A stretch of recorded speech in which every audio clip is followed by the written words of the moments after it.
Complete industrial revolution തന്നെ ഉണ്ടല്ലോ ഇവിടെ. എല്ലാം സെൽഫ് സഫിഷ്യൻറ്റ്. സാർ, ഇതാണ് മധ്യമതി. ഇവിടെയാണ് വീവേഴ്സും പോർട്ടേഴ്സും ഒക്കെ ഉള്ളത്. കെലമതിയിലുള്ളവർ മധ്യമതിയിലേക്ക് കയറാൻ പാടില്ല. ഓ, ചാണോപ്പറ്റ, വെരി ഇൻട്രസ്റ്റിംഗ്. അതാരാ അത്?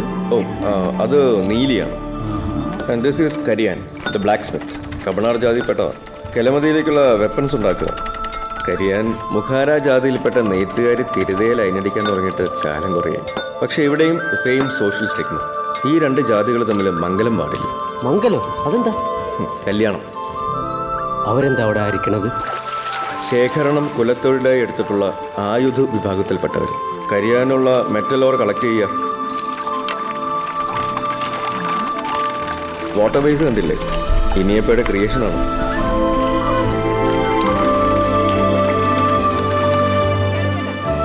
He seems to be an adventure junkie like me.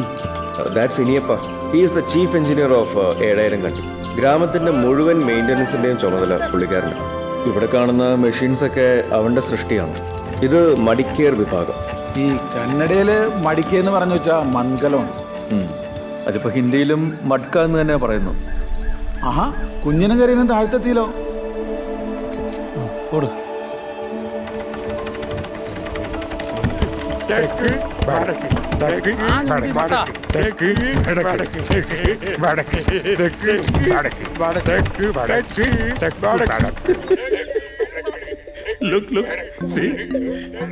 ഇവരാണല്ലേ ഇവിടുത്തെ പൂവാലന്മാര്. നായ്ക്കൊരെണ്ണം നോക്കും തോറും ചൊറിച്ചിൽ കൂടുക എന്നല്ല പറയാ, അല്ല സാർ? ഇവരെന്താ ഈ കുടിക്കണത്? Some kind of alcohol? അവരുടെ സ്പിരിറ്റ് ആണത്, മത്ത്. മത്തോ? ആ, മധു ഒന്ന് നോക്ക. എന്താ ഒരു തുപ്പണത്? ഒരു തരം കിഴങ്ങ. ഇവിടെയാണ് ഇതിന്റെ അയർണി. തമ്മിൽ തൊടാൻ പാടില്ലെങ്കിലും കെലമതിയിലെ പെണ്ണുങ്ങൾ ചവച്ചു തുപ്പുന്ന ഈ കിഴങ്ങ് വെച്ചാണ് മുഖ്യമതിയിലേക്കും മധ്യമതിയിലേക്കുമുള്ള മത്തുണ്ടാക്കുന്നത്. അതാണ് പറങ്ങോടൻ. ഇപ്പോൾ ഇവിടുത്തെ കാരണവർ. മെയിൻ ആക്ടിവിറ്റി വെറുതെ കളിച്ച് സമയം കളയുക, സ്ഥിരമായി കളിക്കുക, തോൽക്കുക. ഇന്നത്തെ കളി തോറ്റൻ്റെ ക്ഷീണത്തിലാണ്. ഓ, ഞാൻ പറയാൻ മറന്നു. ഇതൊരു മേട്രിയാക്കൽ സൊസൈറ്റിയാണ്. ഇപ്പോഴത്തെ ഇവിടുത്തെ തറവാട്ടമ്മ എന്ന് വേണമെങ്കിൽ പറയാം. മീൻകണ്ണി, പറങ്ങോടൻ്റെ നീസ്. പെണ്ണ് നല്ല കുറുമ്പിയാണല്ലേ. പൊന്നി. മീൻകണ്ണിയുടെ അനിയത്തി. തറവാട്ടമ്മയാവാൻ നെക്സ്റ്റ് ഇൻ ദ ലൈൻ. അവൾക്ക് ഈ ജാതിയും കൂലിയും ഒന്നുമില്ല. എല്ലായിടത്തും പോവും, എല്ലാവരെയും തൊടും. അവൾ കാരണം ഇവിടുത്തെ എല്ലാ തട്ടിലുള്ള കുട്ടികൾക്കും എവിടെ വേണേലും പോവാം.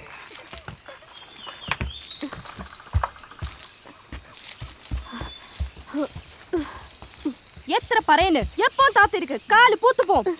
വിളിക്കേണ്ട വേഗം വരണം, കൂട്ടിട്ട് പോ. മീൻകണ്ണി ഒരു ടഫ് നട്ടാണ്. ദയാദാക്ഷിണ്യം എന്നുള്ളത് അവളുടെ വൊക്കാബുലറിയിലേ ഇല്ല.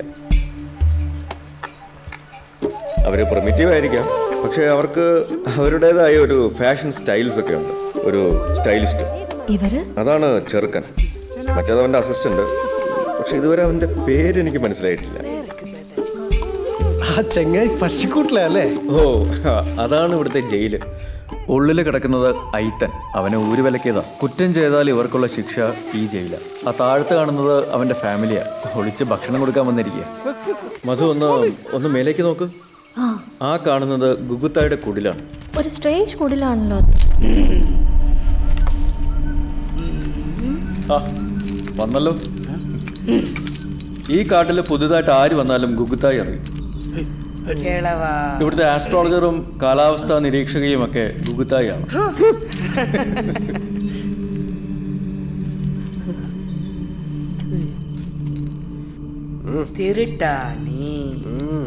She is also the doctor here. ഒരു വിച്ച് ഡോക്ടർ എന്നൊക്കെ വിളിക്കാം.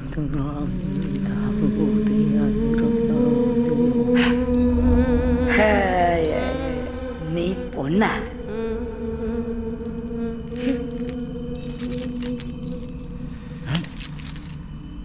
കത്തിയ കൊരങ്ക.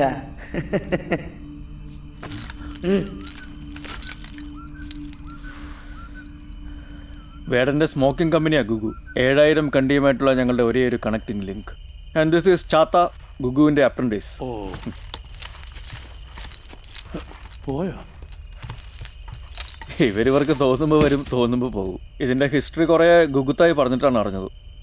പല ലൈബ്രറീസ്, ആർക്കൈവ്സിൽ നിന്നൊക്കെ കുറച്ച് ഡീറ്റെയിൽസേ കിട്ടിയുള്ളൂ. ബാക്കിയെല്ലാം അസംഷൻസ് ആണ്. ഇങ്ങനെ ഒരു ഗ്രാമം ഉള്ളത് പബ്ലിക് ആക്കിക്കൂടെ? ഞാനത് പറഞ്ഞാൽ പ്രസ് വരും, ടൂറിസം ആവും, എല്ലാം ഒരു മോക്കറിയാവും. 7000 കണ്ടിയുടെ വേ ഓഫ് ലിവിങ് തന്നെ നശിച്ചു പോകും.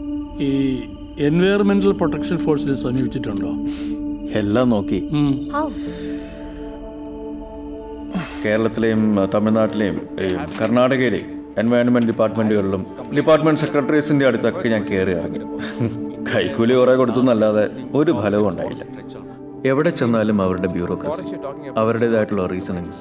എൻവയോൺമെന്റ് ഡിപ്പാർട്ട്മെന്റ് എന്ന പേരേ ഉള്ളൂ. They are the least bother. കാട് സംരക്ഷിക്കാൻ സഹായം തേടി പല തേർഡ് റേറ്റ് പൊളിറ്റീഷ്യൻസിന്റെ അടുത്ത് ഞാൻ പോയി. എത്തിക്കിട്ടാൻ നിറയെ ഹെൽപ്പായിരിക്കും. இதுக்கெல்லாம் நிறைய டைமும் கேஷும் தேவை இருக்கு. இதுக்கு யாருக்கு டைம் இருக்கு சார்? அந்த மீட்டிங் எப்போ? ½ കഴിച്ചു സാർ. പക്ഷേ ഈ കാടിനെതിരെ നാട്ടുകാരുടെ പെറ്റീഷൻ പോയിട്ടുണ്ട്. ദേ believe that the forest is haunted. സാറിന് എനിക്ക് വളരെ പ്രതീക്ഷയുണ്ടായിരുന്നു. Thank you. പിന്നെ ഞാൻ പോയത് സോഷ്യൽ ആക്ടിവിസ്റ്റ് എന്ന് പറഞ്ഞ് നടക്കുന്ന കുറെ ഹിപ്പോക്രിറ്റ്സിന്റെ അടുത്താണ്.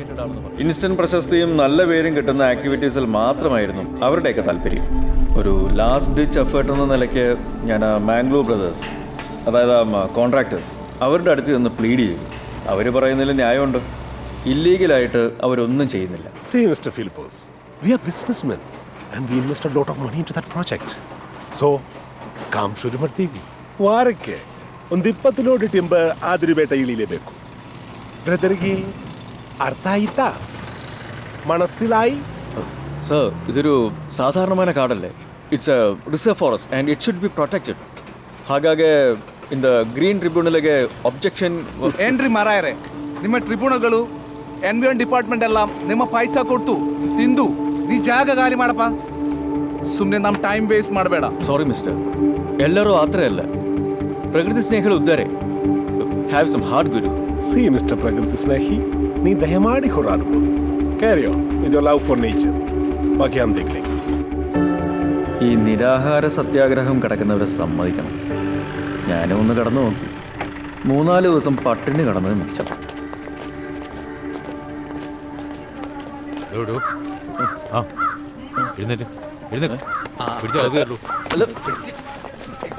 എടുക്കണം ഞാൻ. അതെ, അയാളും പിടിച്ചു കയറും. പിടിച്ചോളൂ. പിടിച്ചോട്ട്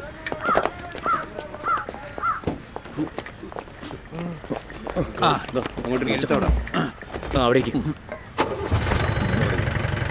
ബാക്കി കഴിച്ചോ. എല്ലാ ശ്രമങ്ങളും പരാജയപ്പെട്ടപ്പോൾ ഒരു ലാസ്റ്റ് അറ്റംപ്റ്റ് ആയിട്ടാണ് നിങ്ങൾക്ക് കത്തെഴുതിയത്. ഒരു ഗാമ്പിൾ ഫോർ മാൻ പവർ. അക്കൗണ്ടിൽ ബാക്കിയുണ്ടായിരുന്ന 1.5 ലക്ഷം രൂപ വെച്ചൊരു കളി. എൻ്റെ ഡയറിയിൽ കുറിച്ചിട്ടിരുന്ന 100 പേർക്ക് കത്തയച്ചു. 50 പേരെയെങ്കിലും പ്രതീക്ഷിച്ചു. I am helpless. പിന്നെ നമ്മളിപ്പോൾ എന്ത് ചെയ്യാനാ? നമ്മൾ ഇത്രയും പേരല്ലേ ഉള്ളൂ. അതാണ്, നമ്മൾ കുറച്ചുകൂടി ആളുണ്ടായിരുന്നെങ്കിൽ എന്തെങ്കിലും ചെയ്യാറ്. പക്ഷേ ഈ ഗ്രാമവാസികളെ എങ്ങനെ കൈയൊഴിയാൻ പറ്റില്ലല്ലോ.